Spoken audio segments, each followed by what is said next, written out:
ನೀವೆಲ್ಲ ಕೇಳ್ತಿರೋ bulking diet ready ಐತೆ. ಇದು high protein, high fat, high carbs rich ಇರೋ ಒಂದು ಡಯಟ್ ಪ್ಲಾನು. 4100 ಕ್ಯಾಲರೀಸ್ ಇರೋ ಡಯಟ್ ಪ್ಲಾನು. ನಾನು ಬಲ್ಕಿಂಗ್ ಟೈಮಲ್ಲಿ ಈ ಡಯಟ್ ಫಾಲೋ ಮಾಡಿದ್ದು. ನಮ್ಮ ಹುಡುಗರಿಗೆ ಈ ಡಯಟ್ ಇವಾಗ ನಾನು ಕೊಟ್ಟಿದ್ದೀನಿ. ಸೊ ಸ್ನೇಹಿತರೆ, ನಿಮಗೆ ಹೆಲ್ತ್ ಇಶ್ಯೂಸ್ ಏನಾದರೂ ಇದ್ರೆ ದಯವಿಟ್ಟು ಈ ಡಯಟ್ ಸ್ಟಾರ್ಟ್ ಮಾಡಕ್ ಮುಂಚೆ ನಿಮ್ಮ ಡಾಕ್ಟರ್ನಾಗ ಒಂದ್ಸರಿ ಕನ್ಸಲ್ಟ್ ಮಾಡಿ ಒಂದು ಹೈ ಕ್ಯಾಲರಿ ಒಂದು ಡಯಟ್ ಪ್ಲಾನ್ ಕೊಡ್ಬೇಕಂತ ನಾನು ಕೊಟ್ಟಿರೋದು. ಇದನ್ನ ಫಾಲೋ ಮಾಡಿದ್ರೆ ಸಾಕು. ಒಂದು 3 to 4 kgs ವರ್ಕೌಟ್ ಮಾಡಿದ್ರೆ, ಕರೆಕ್ಟಾಗಿ ನಿದ್ದೆ ಹೋದ್ರೆ ನೀವು 1 month ಅಲ್ಲಿ ಗೈನ್ ಆಗ್ತೀರಾ ಸ್ನೇಹಿತರೆ.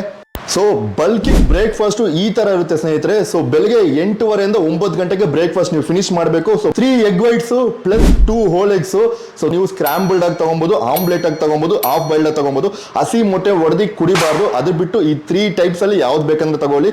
ಅದ್ರ ಜೊತೆ ಮನೇಲಿ ಮಾಡಿರೋ ಇಡ್ಲಿ 4 ರಿಂದ 5 ಇಡ್ಲಿ.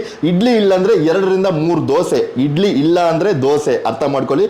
ಅದ್ರ ಜೊತೆ 2 tablespoon ಆಫ್ ಗೀ ಜೊತೆ 100 grams ಆಫ್ ಕರ್ಡ್. ಸೊ ಇದು ನಿಮ್ಮ ಬಲ್ಕಿಂಗ್ ಬ್ರೇಕ್ಫಾಸ್ಟ್. ಓಕೆನಾ? ಆದ್ಮೇಲೆ 11:30 ಸ್ನಾಕ್ ಅಲ್ಲಿ ಏನೇನು ತಗೊಂತೀವಿ ಅಂತ ಹೇಳ್ತೀನಿ ನೋಡಿ. 100 grams of sweet potato, 2 slices of bread, ಅದ್ರ ಜೊತೆ 2 tablespoon peanut butter plus 2 egg whites. ಇದು ನಿಮ್ಮ ಸ್ನಾಕ್ ನಂಬರ್ 1 11:30ಕ್ಕೆ. ಪಾರ್ಟ್ 2 ಲಂಚ್, ಅದ್ರ ಜೊತೆ ಬಂದ್ಬಿಟ್ಟು ಈವ್ನಿಂಗ್ ಸ್ನಾಕ್ ವಿಡಿಯೋ ಬೇಕು ಅಂದ್ರೆ ದಯವಿಟ್ಟು ಕಮೆಂಟ್ ಅಲ್ಲಿ ಪಾರ್ಟ್ 2 ಅಂತ ಟೈಪ್ ಮಾಡಕ್ ಮರಿಬೇಡಿ.